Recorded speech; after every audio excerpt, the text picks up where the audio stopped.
Lisa, who was Mary Jane's best friend, was taken in from the time she was a teenager in order to escape this molestation by Mary Jane's family, and then went on right ahead to have a happier life and went to med school and everything, and broke off from her family that was ignoring her rape. As time progressed, Mary Jane and Lisa, because of Lisa's issues with that past trauma and being unable to overcome them properly, she had issues with Mary Jane. You know, she did not like the happiness of Mary Jane, blah blah blah, whatever type setup thing. She became just insatiably jealous of Mary Jane because of the lack of trauma in the life of Mary Jane and the fact that she had so much favor from all the boys, and Lisa still struggled with love and affection from men.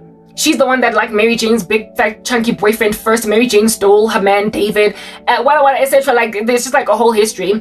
So these two best friends just started to tarry from each other and have less and less love for one another, even though Mary Jane's family took Lisa in and raised her, but their spawning as girls just caused them to become more and more distant, and Mary Jane started getting sick and tired, as she calls it, with Lisa's Mary Jane started getting sick and tired of Lisa's dependency and her having all these issues and her just being, and Mary Jane just wanted to go and live her life. She just felt like Lisa needed to get over it already. She just felt like Lisa needed to just recover. It's been years, and don't impose your issues on me. So she became kind of aloof towards Lisa. And then Lisa did the worst. She messed with David, again, Mary Jane's boyfriend, whatever, and so Mary Jane was like, you know what, I'm done with you, and cut Lisa off. But historically, there was an episode in season 1 where Mary Jane had to run to Lisa's apartment, break down a door, get in there, and make Lisa vomit pills that she had taken after nearly taking herself to the other side. She basically had an attempt of suicide, and then Mary Jane says to Lisa that next time, before things get to that point, call me. But then because of their fallout later on, Lisa, yet again in another spiral downwards, called Mary Jane, like on a loop. But Mary Jane this time was like, no, I'm done. Especially considering Lisa betrayed Mary Jane with David because she was severely competitive with Mary Jane type establishment thing, and then messed with her and David type setup thing. And Mary Jane was like, you know what, I'm sick and tired of you. So there came a time when Lisa, now this time around in season 3, was just calling Mary Jane because she was really going through it. Just calling. But Mary Jane had written her off because Lisa had betrayed Mary Jane. But Mary Jane this time around was a little bit insensitive towards the fact that Lisa was in a lot of pain. The history. Mary Jane was sick and tired of Lisa's history. She was sick and tired of dealing with her issues to a point of betrayal. And now, because of what it is that you've gone through, Lisa, you don't get to keep on pendulum me back to and from to you. You don't get to keep bringing me back in, even after betraying me. Like, you are messing with my life, and you messed with my man, and you want me to just be like, oh, because it's because you were raped as a child, and it's because you've got issues, you've got psychological problems. I could be there for you before you became just this hard, not betraying, backstabbing rando, but now you're just out here trying to make me your lifetime shrink, right next to being unfaithful to me as a friend, so I'm ditching you. That's what Mary Jane did, and it was a fateful mistake that Mary Jane made, because one day when Lisa was out just seeking out her therapist manufactured friend, she made a therapist out of Mary Jane. When then she was calling her therapist, when things were just going awry, and Mary Jane just flat out ignored her because you betrayed me. One night, Lisa, in her apartment, literally hooked up a most elaborate meal with different kinds of cheeses on it, and a glass of wine next to, like, a beautiful glass of wine, this bowl of fruits and cheeses, like just this beautiful meal that she prepared for herself on the same day that she was actively trying, like she was gonna commit suicide. That was a decision that Lisa made. But before she committed suicide, you literally see it in being Mary Jane. She's living in this house. She is a doctor. She is doing well for herself. She takes a shower, prepares a beautiful meal, eats it, and then goes on right ahead to swallow a whole bunch of pills with this wine of hers. She eats them like, she's a doctor now, she knows what cocktail is just lethal. She just eats them like they're Smarties, and then drinks this glass of wine and passes away. This time around, nobody comes for her. She did call for help in the run-up to, but nobody called for her. But what's important, who found the body of Lisa was David. And even after Lisa had passed away, David was the one that told Mary Jane, because David was the one that was ringing up Lisa on a loop. Lisa did not answer. David went to Lisa's house, and Mary Jane was like, why did you even find her body? Why did you even go over there? Basically, they were busy having an affair. I don't know what's going on. But Lisa and David met first, but then David met the more vivacious and less psychologically. David met the more vivacious and less psychologically afflicted Mary Jane. And because Mary Jane had less issues and was more spunky and more vivacious, even though Lisa met him first, he left Lisa for Mary Jane, and yet they stayed friends. So frankly, Mary Jane betrayed Lisa first. But according to the show, Lisa and David were not dating, but Lisa had a big crush on David, and it was just kind of like an unspoken truth in the room that these two are going to end up together until David met Mary Jane and then made a decision to be with Mary Jane instead of Lisa. And this was something that just stung really badly inside Lisa.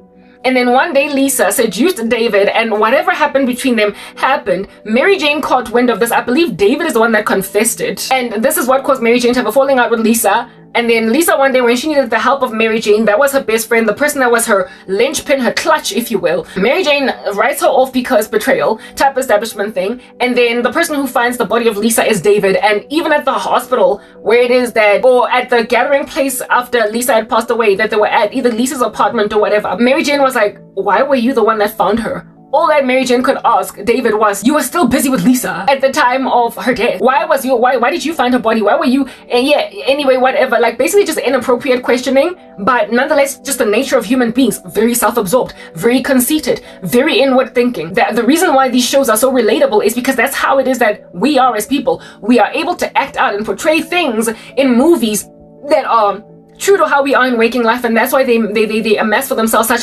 gargantuan ratings. Do you understand what I'm saying? It's because they speak of stories that are entirely relatable and happen amidst us as human beings.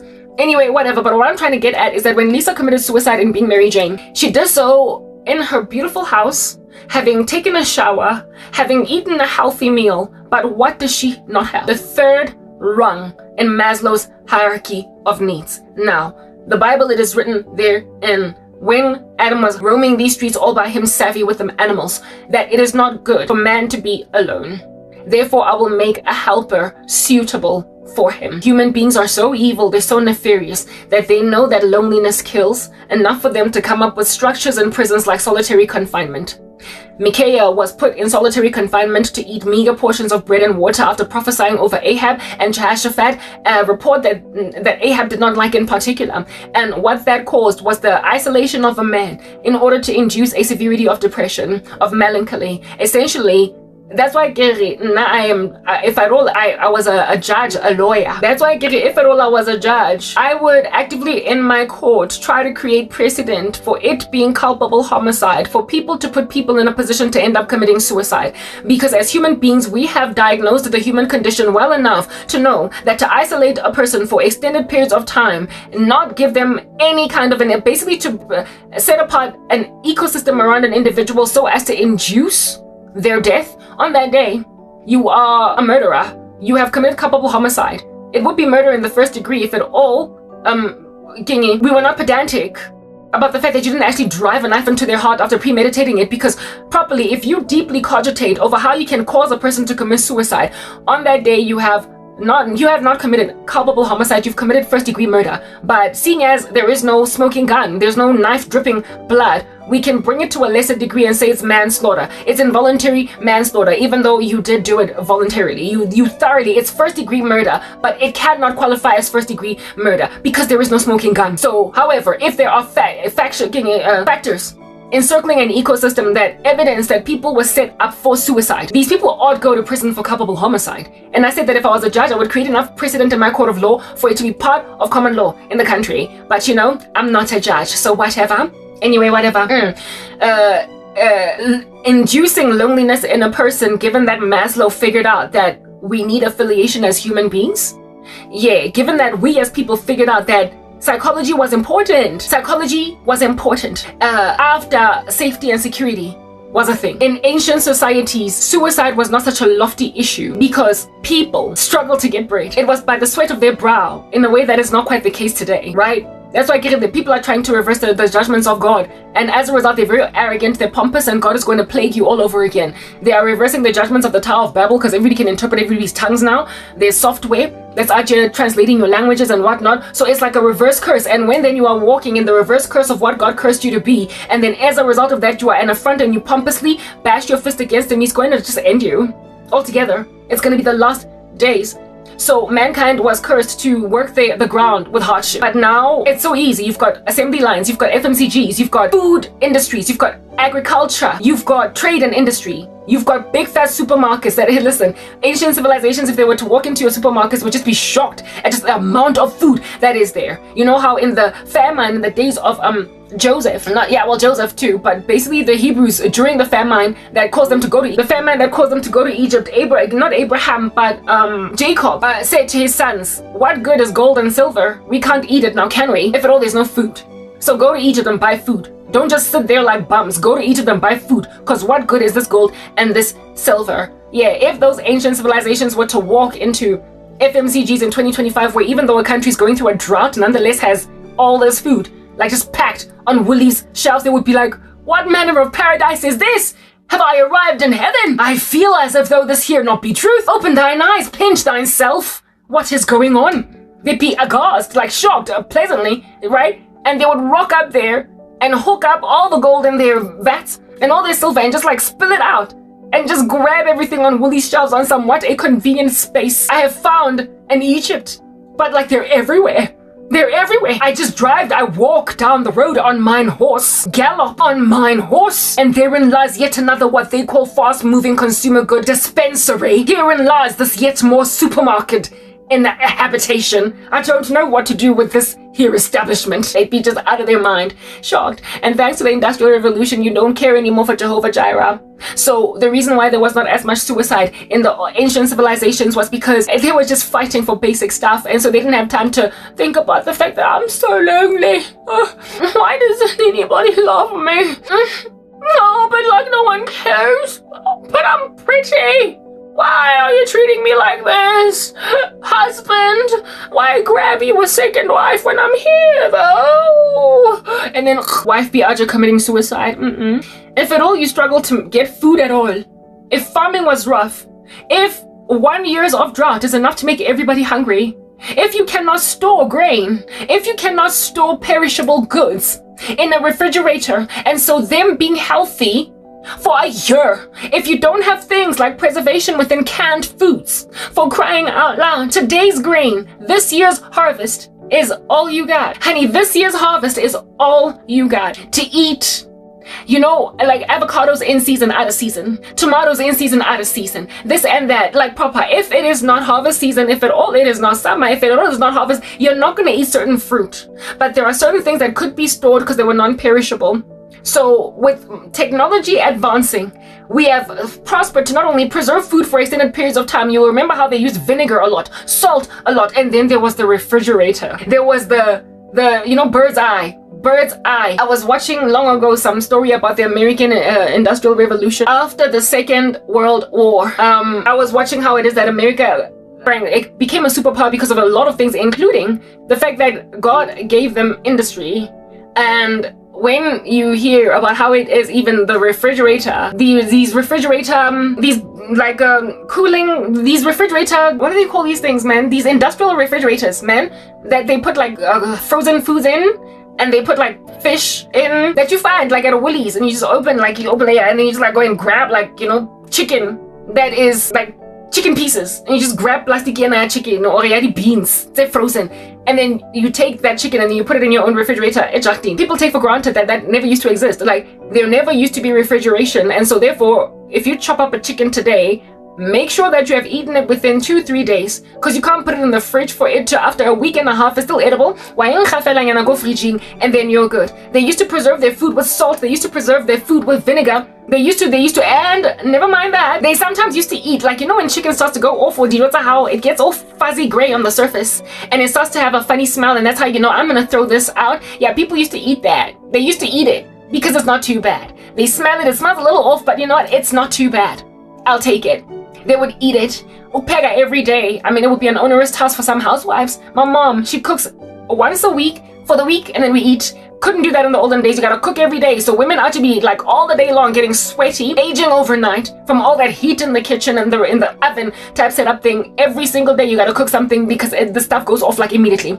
At most you can linger it on the kitchen counter for maybe like 2 days, but after that it starts to get that fuzzy peach gray thing. Whereas now you can put food and listen, you can still eat a pizza after 2 weeks when it's been in the fridge, even though it's gonna be a little bit dry. Put it in the microwave, it has a softness again to it. It's not quite the same, but listen, it's not rotten and it don't stink. It's not rotten and it don't stink. So because of modern day technology and the advancements of what it is that we now are able to enjoy in 2025, nobody ought to be trusting Jehovah Jireh. And so when you don't trust Jehovah Jireh, it's easy for you to commit suicide. That's why these last days are so, they're just like teeming at the falls with suicide, because people have now realized that they need love. Whereas when you are too busy hunting and gathering, you ain't got no time to be focusing on the fact that my feelings are really sore. I don't know why you not be taking regard for this here in my heart. It's in pain. Yo, have mercy on my pain. If at all you've got hunger pains, you will not be too focused on emotional pains. If at all there is a drought, that's what you're going to be worried about. And so if at all, the joy that you gain, that's why self-denial is so helpful as a Christian fasting. It enables you to wear joy when finally you do eat.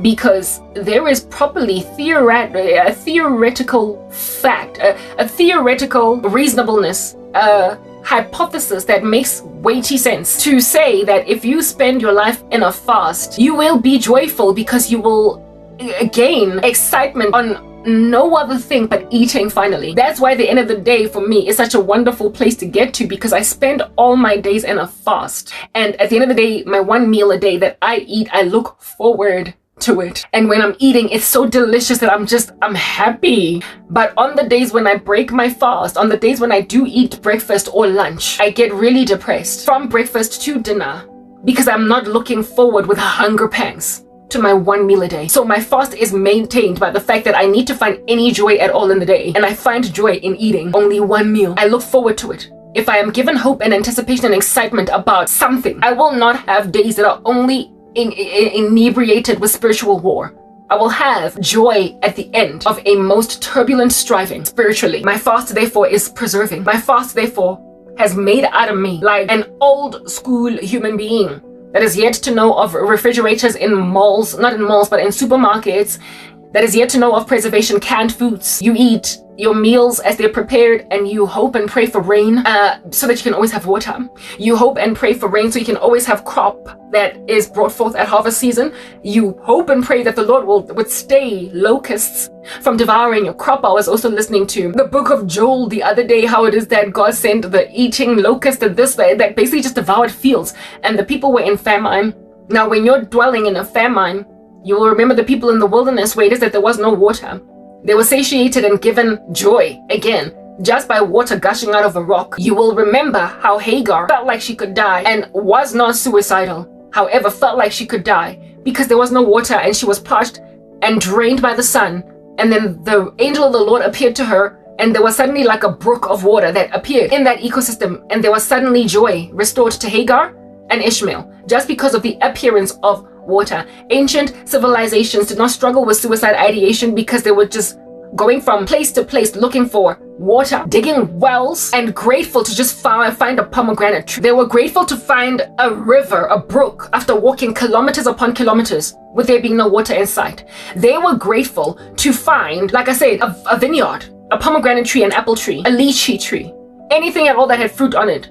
They ran to it, and what happens to them when they happen upon, if you've watched movies, that's survival. When people get to like berries in like a bush, is there no joy? Is there no joy that is just exuding off their faces when they grab these berries and they're like, and they chew them and they start to celebrate and they're happy when they find water? Are they not like, and they jump up and down and they like sprinkle themselves with all that water? Yeah.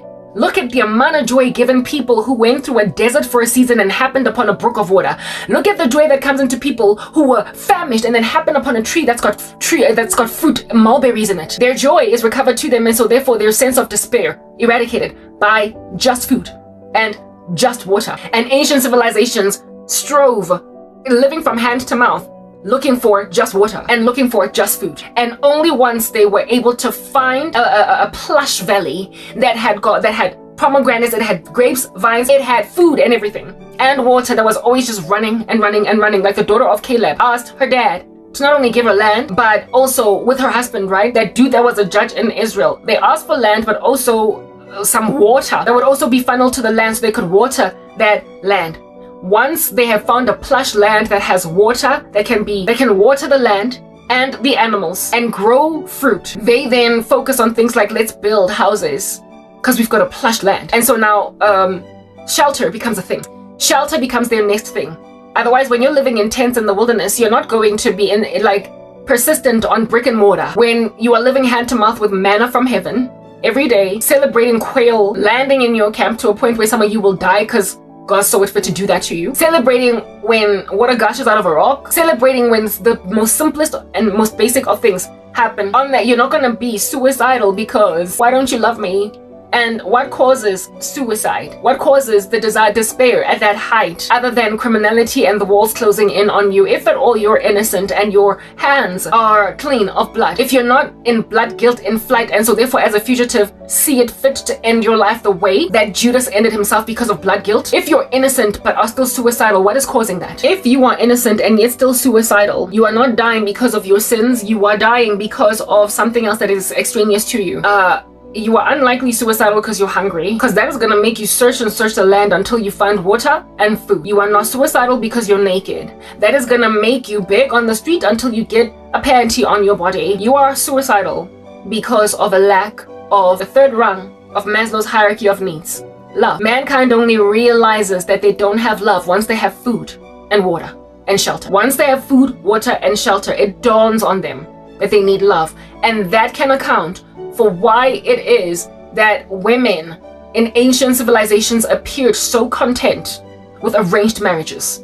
Why they appeared so okay with being with men they don't love and keep on bearing them children and insisting on just doing this thing on a loop. That's why in ancient civilizations, if at all, men went and killed women and children, not women and children, but went and killed men of a village and took all the women and children. That's the reason why these women could easily just acclimate themselves, basically just adjust to this new society with a new husband that killed her old husband and her brothers. It's because they were guaranteed with men just taking them food and shelter. Who needs love when this is all that I am living to get as a woman? Seeing as you could not own land, seeing as you could not in and of yourself as a woman be a farmer, an agricultural beast, you ought to be then content with a man that can provide food and water and a house for you. Therefore they just lived with rapey men that killed their husbands and took them as concubines. Sarah in Egypt, Rebecca was a threat of it under Abimelech, but also Sarah under Abimelech's rule and reign.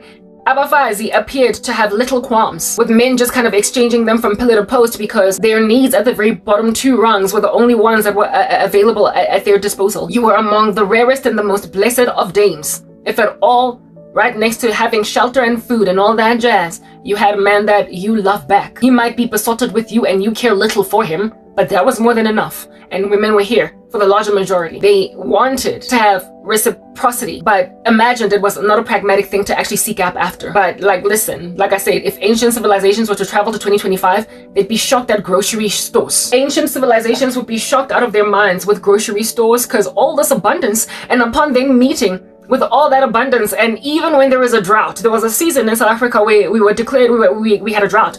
I don't think we have one anymore because listen, it's been raining for the beginning of spring or the beginning of summer was out just showering us with crazy rain, and just yesterday it rained so hard for like 10 minutes that I was worried about this particular structure getting hail damage. It was just raining so heavy. I was worried about windows getting cracked by hailstones because like there was like God, they were landing on the roof so hard that I was like defense there. And that rainstorm that lasted only 10 minutes was just showering cats and dogs. And I'm pretty sure that in that small little 10 minutes, because of how heavy that rain was, gorgeous, like deep valleys in the country likely were flooded just from 10 minutes of rain. So we don't have a flood anymore like we had historically, but we have been getting a little bit too much rain. But there is barely any rain in Iran, and they want to now move the capital to another place because there's no rain. And as a result of the famine, the situation is starting to get really dire in Iran. But how long did it take for the situation to get that dire in Iran with them not having rain? If at all ancient civilizations did not have rain for that long, people would have had to nomadically move, just as in Iran they're trying to move the capital to another place that has water now. They would have had to do just that, because 1 year's worth of rain was what it is that guaranteed harvesting crop at the end of that year. And if at all you get a drought even for 1 year, you're facing famine at a most monumental scale. But in 2025, a nation is not going to face a most horrid starvation if at all there is no rain for 24 months. If there's no rain for 48 months, you will struggle with your dams filling up, and so they will tell you, don't use as much hosepipe water, don't wash your vehicles with hosepipes, don't swim, don't fill up your swimming pools, but you will still open a tap and water will be coming out. So ancient societies would arrive at 2025 and be like, yo, listen, I'm not leaving, but you know what? They would also want to leave because you're evil in ways that just, and entitled, you're pampered. You're evil, yes, right? Mara, you're also so entitled. Like, your ways are bizarre. How you disrespect authority, how children disrespect parents. There's like no honor in this modern society. And so the lack of honor would cause these society men that have gone in a time pod and traveled forward. They would be grateful for all the fruit, all the peaches, all the pomegranates on the Woolies shelf, at the Woolies, fruit market. Mara, at the same time of being fascinated by also your brick and mortar houses that are so secure and water that's just running in abundance, they would love that. They would love that. But they would hate you. They would absolutely despise you as people. They would find you, they would go around. They would go around clanking swords. They would easily commit murder. They would effect justice in a way that in modern day society would be regarded criminal. They would look like criminals because of essentially just dealing with wholesale disrespect of structures that ought not to be disrespected.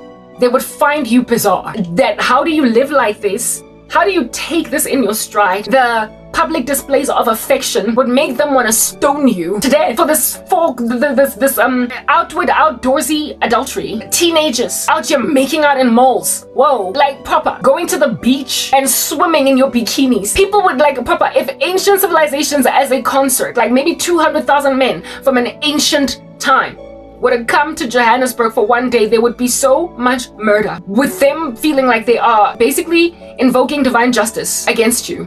They would stone women at the beach. They would stone teenagers at malls. They would stone children in houses because of how they're dealing with parents. They would stone rioters and protesters outside presidential mansions. They would, what do you call this thing? Road rage. They would respond to road rage by essentially going to these motorists and just cutting them off each.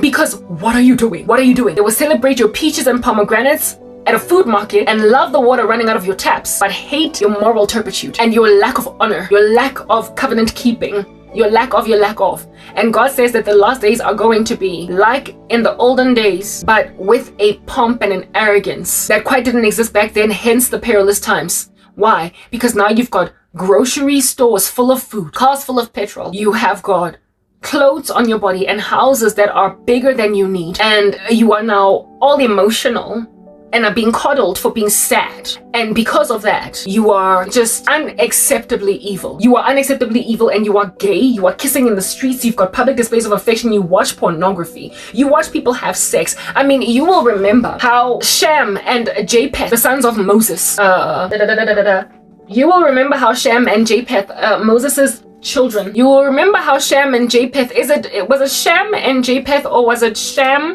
I believe it's Shem and Japheth. I believe it was Ham. One of the sons of not Moses, but Noah. One of the sons of Noah saw his dad naked, essentially, after a drunken stupor, and then went and told his brothers, our dad is naked, you should see him, he's like out like a light, drunk like a skunk. And instead of basically rejoicing in their dad's shame, they went and grabbed a coat, and they walked backwards so they don't see their father's shame, and they covered him with it.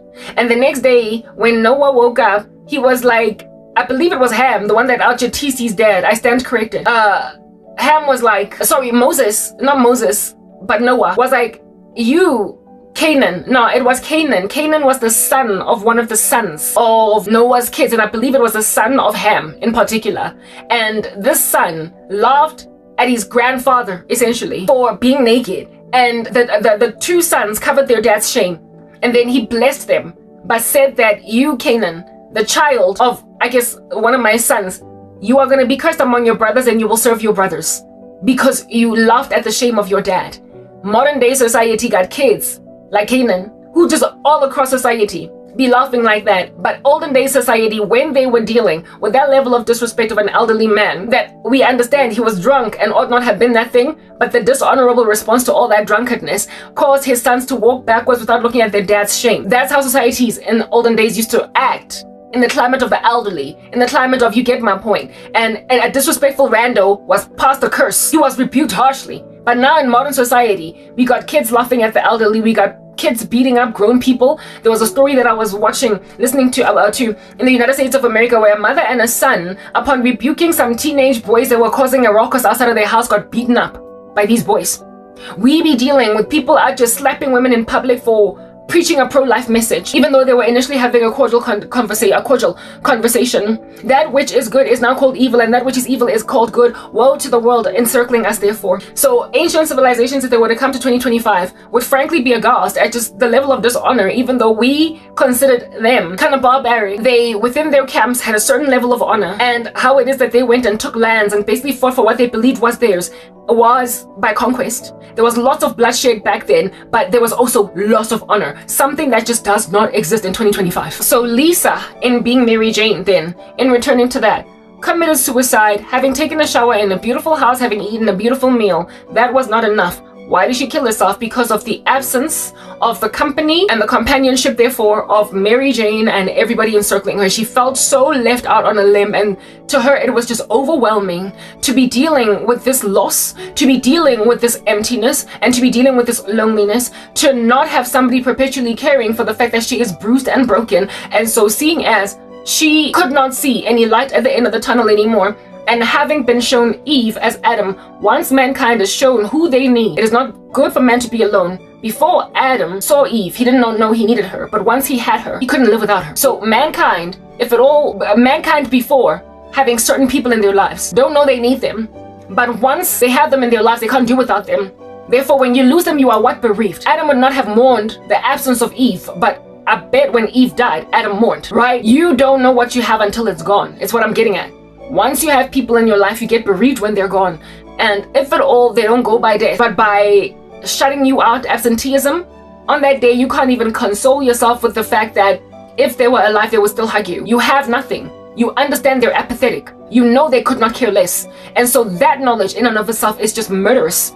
It's homicidal. That apathy in and of itself is full of death. And Lisa was met with that bad blow in being Mary Jane, where it is that Mary Jane did not so much die as she did die to Lisa. Mary Jane did not so much perish as she did cease to care that Lisa is in pain. And that was enough to drive Lisa over the edge. So is Lisa namby-pamby? No. Even God himself said that it's not good for man to be alone. He therefore made Eve for Adam, a helpmeet, companionship. Human beings are not supposed to be alone. And before they meet people, they don't know they need them. But once they meet people, they can't do without them. And if people make a decision to withhold themselves from people, they're committing murder. You are your brother's keeper. You are isolating an individual. You are putting them in solitary confinement. You are committing murder. That's why I would have totally made this culpable homicide if I was a lawyer or whatever, but you know, I'm not. So they're like, shoulda, woulda, coulda, who cares, right? When you induce this level of loneliness so as to push a person to the edge of suicide, you're a murderer, you idiot. And the chick at YouTube and all her butt madlisas are killers. They're trying to end my life. But thank God I am in Him. I'm not like Lisa. I'm in Christ. I am not like Lisa. Do you understand what I'm saying? Where it is that, Mamela, you will pass away. That's why you need God. You need Jesus Christ. You will die if you insist on the love of a human being. Men are supposed to be their brother's keeper, but they're sinners. Their hearts are deceitful above all things, and they're desperately wicked. Who can know them? If you don't reconcile yourself to the love of God, and again, constantly renew your mind. Be transformed by the renewing of your mind. If you don't examine, but self-heal. If you don't self-medicate with God, and so patch yourself back up together again after people have put you in a position to be isolated and lonely, you will die. The disciples of the Lord Jesus Christ were always punished with this method: isolation, loneliness, jail cell, solitary confinement, robbed of affiliation with fellow man, and so therefore caused a great deal of despair. Satan knows it works. Solitary confinement has what? Food. They will feed you 3 meals a day in a prison, but they will make sure that you're isolated from everybody in order to do what? Mentally torment you. And those who survive it are the bravest among us. They're kept from seeing friends. They're kept from seeing family members. That's why prison reformers fight so much against solitary confinement. It's cruel and unusual, and it has no magnanimity. It awards people no opportunity to actually get out of their brains, get out of their minds, and think about better things, wholesome things. You can't rehabilitate a person to better thought and less criminality by isolating them. You will just make them worse and worse. You will distance them from the prospect of being less sociopathic or less psychopathic. I don't believe it's impossible for psychopaths and sociopaths to be recovered to God. There are some people who theorize out here, indeed, because they have leaned only on psychology and not so much on God. They think that sociopaths and extreme ones at that, and psychopaths, extreme ones at that, cannot be reconciled to normalness again, that they can't be ordinary, they cannot ever again function in society without being just Machiavellian and destructive. But that is only grabbing psychology halfway there, rightly diagnosing an issue of a reprobate mind, but without giving them the solution of he who nothing is impossible for. What is impossible for man is what is impossible for man is possible with God. Therefore, the chief of sinners, a comprehensive murderer, a psychopath, out here be getting transformed over, flipped like a pancake in a pan, in prison, having been a serial killer. However, now is sobbing, snot and trana, broken heart and contrite spirit. Look at God getting to someone that no one else could get to. And so it is a case of curiosity. I was listening to this one lady on, she has a YouTube channel basically counseling women against crazy men, because in 2025 there are necessities for channels of this nature, right? And she was speaking about how if at all you can successfully diagnose somebody as a psychopath or a sociopath, run away for the irredeemable. And one of them, this lady interviewed a lady that is a criminologist, like a person that used to work in law enforcement, and she was a prison psychologist or whatever. And she spoke about how it is that people like this, there's no recovering them to righteousness. And she says that she has met others that claim to have found religion, and still they had psychopathic or sociopathic nuances to them. And I remember just thinking in my heart, no, you are not accurate. The things of God are as foolishness to a man who is perishing. Plus, unless you're truly born again in the Lord Jesus Christ, you will not know. An individual that is a true convert versus one that is claiming to be converted for the sake of winning over the hearts of the parole board or whatever. Lots of prisoners and lots of criminals in prison will claim to have found Jesus or Allah or Buddha or whatever and appear to be really tranquil, just to basically cut their time in short, to have time served, to do community service, or even to reduce their sentence, go out on parole, whatever. You get my point. They will do whatever it takes to get out of that jailed ecosystem, including attend, and there's a guy in the US that I met that was like that. He, like some dude that I dated briefly, in juvenile detention already, as early as that, when he was just 15 years old. He just maintained himself as a criminal, even though he got out. His criminal record would have been expunged if at all he had stopped doing crime, but he was evangelized in jail as a 15-year-old, and he sort of kind of liked the message. But then as soon as he was out of prison, he just went back to the drawing board, carrying on with crimes, selling drugs, pushing, peddling, all that jazz. And I was like, listen, you were never saved, you were never born again. And his final stint in prison, he had been there for attempted murder. And it's like, how do you even get to a point of doing that as a regenerated man of God? You had been in and out of prison from the time you were 15, and now as a middle-aged man, your last stint that got you out of prison because of COVID-19, and so therefore social distancing became a thing, took you out of jail, and now look at how you're harassing a woman. Witchcraft. You were never born again. So when that woman said that, I have met sociopaths and psychopaths in prison, and nothing reforms them, nothing recovers them, not even finding religion. I remember just disagreeing with her in my spirit and saying, listen, you're only speaking from a carnal mind and a carnal perspective as a carnal woman, because the Bible gives us a specific set of guidelines to help us understand how to identify an individual who is truly born again versus one who isn't, one who has never ever been regenerated, one who has never ever entered God's rest, one who has never ever entered the Sabbath, one who has never ever truly repented. It's easy. You will know them by their fruit. You will know them by their fruit. And this crazy criminal from the US, this crazy criminal from the US that I met, that I gave a chance for a brief season, because I thought, you don't write people that come from jail off. Like, we don't do that. If anything, but the Bible says in the scriptures that when I was in prison and sick, you visited me. So you don't abandon people that have committed crimes in prison, because frankly, who are you? You know what I'm saying? Like, who under heaven are you? Exactly, because there is no one who does good, and it is all a free gift of God when you come to Jesus Christ. So we are to visit those who are in prison, and we are to also evangelize living daylights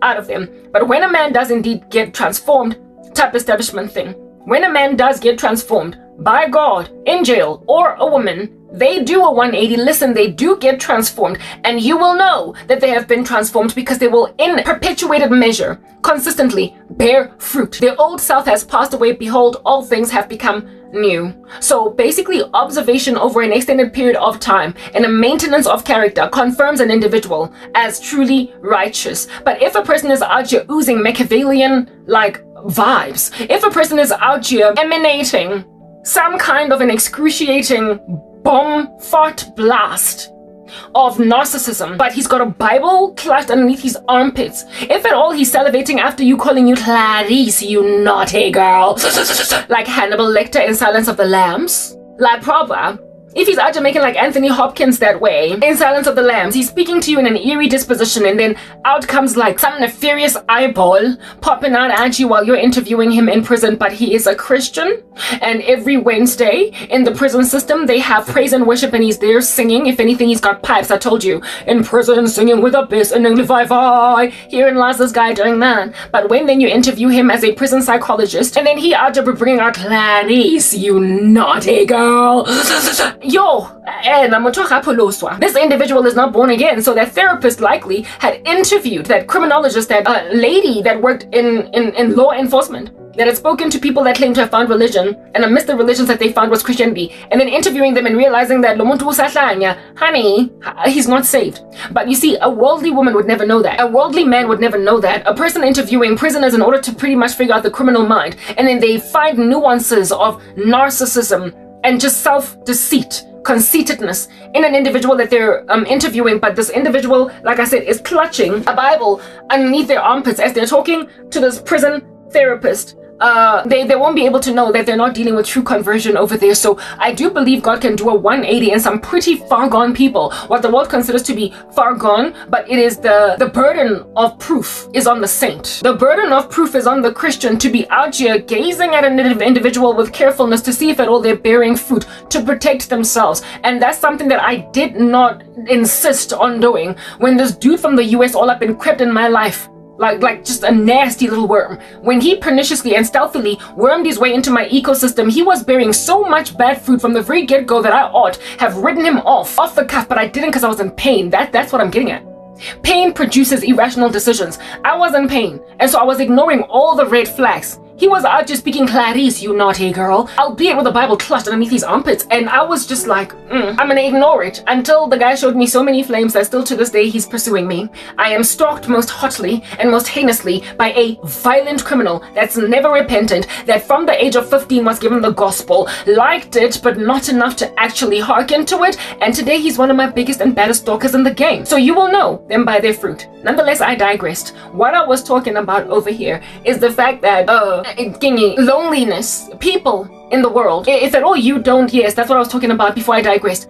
If you don't give yourself to God and so truly, work out your own salvation with fear and trembling, you will allow sociopathy, psychopathy, and narcissism to kill you. You must demolish arguments and every lofty pretension that seeks to exalt itself above the knowledge of the Most High, and hold into captivity every thought to the obedience of Jesus Christ. It's important for you, as a Christian, to realize that people are trying to kill me, but my joy. Remember Mona Lisa, they have a name to you.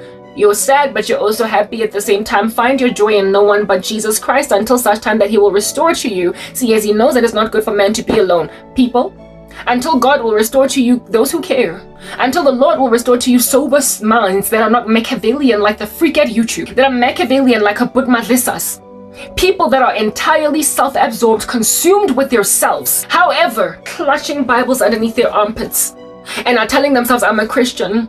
I will award you favor if you do this for me. I'll give you your YouTube channel if you agree to be my friend. If listen, you're still Machiavellian. You're still evil. You're still bearing no fruit. You are still ungodly, but you're uncomfortable.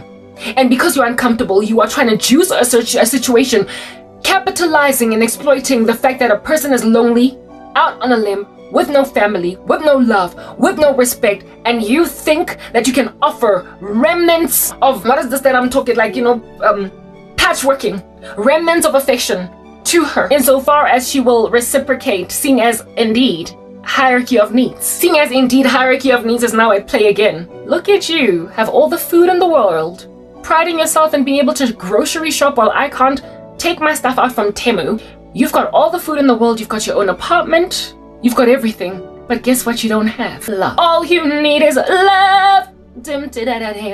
All you need is love. People will not know how lonely they are. People will not know how broken they are when they're famished. And I mean, Zinja, I am too hungry to be suicidal. I am too hungry to be seeking out random weird human relationships.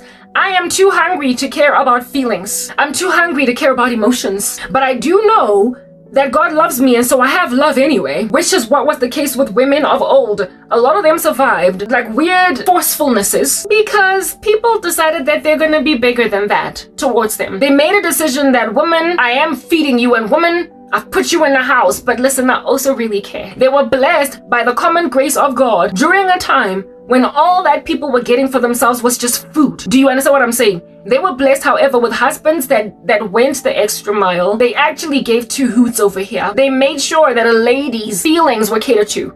You will know how when Hannah was lamenting, Elkanah said to her, am I not more to you than 10 sons? Yeah, when your husband loves you like that in a society where you were likely arranged marriage, at least Shem, right? At least. And then Rachel, because she had love, she said to her husband Jacob when she couldn't have children because her sister wife was taunting her sister Leah. She was like, give me a son or I will die. She was like, give me children or I will die. Look at this woman, because now she has love. That's what love does. When you finally have love and you're pampered, you're cushy, that's when you start to focus on your emotions, on your feelings, and that's when psychology matters. You will out here yell at a man, like, what can you do? Give me children before I die. Give me a children or I'll die. Rachel literally said that to Jacob. Like, the man loves you. And so because he loves you, you're entitled enough to say to him, give me children or I die.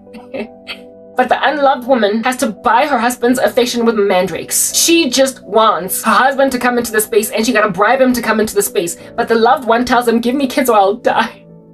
Look at Rachel out just threaten suicide. Low-key, yeah. When you're coddled and you're pampered, you will say, give me children or I die. Because you feel entitled to them. Because you have all that you need. But when you don't have it, like I said, even your son's mandrakes, which I found out the other day, apparently mandrakes help with fertility. Yeah, in order to get these mandrakes, in order to give these mandrakes after Reuben finds them in a field. You took my husband, now must you take my son's mandrakes too. And Rachel is like, fine, I'll give you my husband tonight if you will give me those mandrakes so I can conceive. And then the lady can't conceive. And she says to her husband, give me children or I die. You be out here threatening self-harm. You be out here threatening stopping to breathe so your husband that loves you will be really sorry for the fact that you killed yourself. You died because you couldn't have kids. Give me children or I die. That was Rachel. When you have love, you get entitled. But when you don't have it, you get suicidal. But only insofar as you don't have bread. And only, you do have bread. And only insofar as you do have water. And also only insofar as you've got a house. Only insofar as you've got safety and security. You will feel entitled to respect and love enough to threaten a husband that if you don't give me children, I'm gonna die. If you don't give me kids, I'm gonna die. If you don't give me children, I'm gonna die. I want children, don't kids, I'm gonna die. You'll make like Rachel. You will make like Rachel, but look at Job. Job did not have any more all of his security and safety. And then his wife said, will you still maintain your integrity? Why don't you just curse God and die? And Job said, woman, must I praise God in good times and not in bad? Get behind me. You're speaking like one of them foolish women. And in all that Job did, he did not sin. So essentially what I'm getting at is that when you are suffocating like no man's business, making like the Mona Lisa, smiling even though you're supposed to be really sad, when people have set you up for failure to kill yourself like that, but you've got God, you don't die. Hunger does not produce death. Loneliness does. Sadness, sorrow, lack of companionship does. When people don't care about you, that's what kills you. But you see, that's why people need Jesus in a world that is becoming increasingly cold. Matthew 24. Let's talk about Matthew 24. It is written over there that men will hate one another. Matthew 24, it is written over there that men will hate one another. They will betray one another. Many false prophets will go out into the world. And herein lies the kicker. And because of an increase in lawlessness, thank you, son, the love of many will grow cold. We're living in an era where people just don't have enough love for each other because of just a lack of honor, lack of respect, lack of lawfulness. And with this being an issue, the love of people growing cold, there then is an epidemic of self-harm. In the last days, there was an epidemic of self-harm. People got food, plenty. People got housing, plenty. People got blankies, plenty. But people don't have love. You find wives committing suicide inside marriages, children committing suicide inside loving families. Why? Because of how they were treated at school. Human indiscretion in the climate of a severity of consumption produces suicide. When you are fat, when you are gluttonous yet unloved, you are at risk of suicide, because it is at the place of being gluttonously fat and incubated that you then will be entitled and determined for love. That is the third rung of Maslow's hierarchy of needs. It's called affiliation. Affiliation. In this third rung, affiliation is essentially you meshing with other people. Once you've gotten food and once you live in a house, you will want to affiliate with people. So essentially, you will want friends. Essentially, you will want love of family. You will want certain behavior from your mom and your dad and your siblings and your cousins and your grandmother. You will also want certain ways about friends. You will want acceptance, approval. You will want a boyfriend turned spouse. You will want love romantically from a partner or two. No, not or two, just one. Okay? You will want love from a partner. You will want marriage, right? You will want to start mingling because you are single and ready to mingle. You will want to mingle now because you have a home where you stay and they feed you and you're nice and chubby because every day umutuwari gota. Okay? And if you don't get it, you're gonna feel isolated. That's why there's so much suicide among teenagers in this modern society. Coming from healthy homes where parents love them, but the kids kill themselves anyway because you don't like me. That's why bullying is so dangerous in schools. But you see, kids out here need Jesus, which you are trying to take away.